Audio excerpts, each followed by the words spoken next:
En visite officielle en Guadeloupe depuis samedi, le ministre des Outre-mer a présenté aux acteurs politiques, socio-professionnels et syndicats son projet de loi contre la vie chère dans les DOM.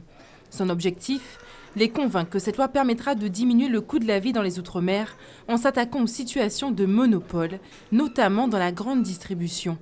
Une étape plutôt réussie. Ça semble de bon augure. Si les consommateurs sont bien informés, s'ils sont éduqués, eh bien, même si effectivement les prix ne baissent pas de manière importante, mais ils pourront vivre dans de meilleures conditions parce qu'ils vont pouvoir faire des achats sélectifs. On est satisfait parce que c'était une proposition qui avait déjà été faite depuis longtemps, qui est une loi qui soit votée pour permettre d'aller voir comment les prix sont pratiqués en Guadeloupe. Et ça, notre secteur dans le bâtiment est concerné aussi.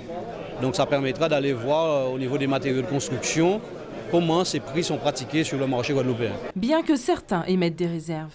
Sur le détail des mesures, nous avons besoin de clarification sur des mesures qui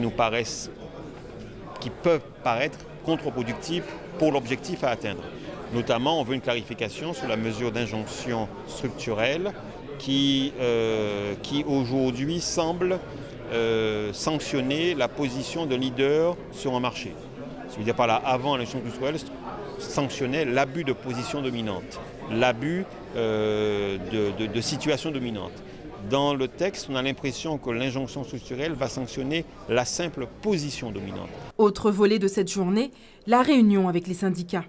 Écourtée par le ministre, elle n'aura duré qu'une trentaine de minutes, Victorin Lurel ayant quitté la table des discussions pour cause d'échanges infructueux avec les membres du collectif LKP. Mais pour Élie Domotin, ce plan anti-vie chère ne serait qu'une mascarade.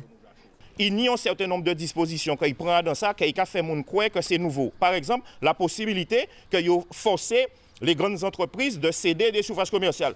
Ça très clairement marqué dans le code du commerce, ça a existé, ça a jamais existé. Deuxièmement, il a dit oui, dorénavant les collectivités qui peuvent saisir l'autorité de la concurrence. Ça a jamais existé. Troisièmement, il a dit oui, il peut sanctionner les clauses d'exclusivité. Ça a jamais existé. En effet, ces mesures législatives existent bien d'ores et déjà.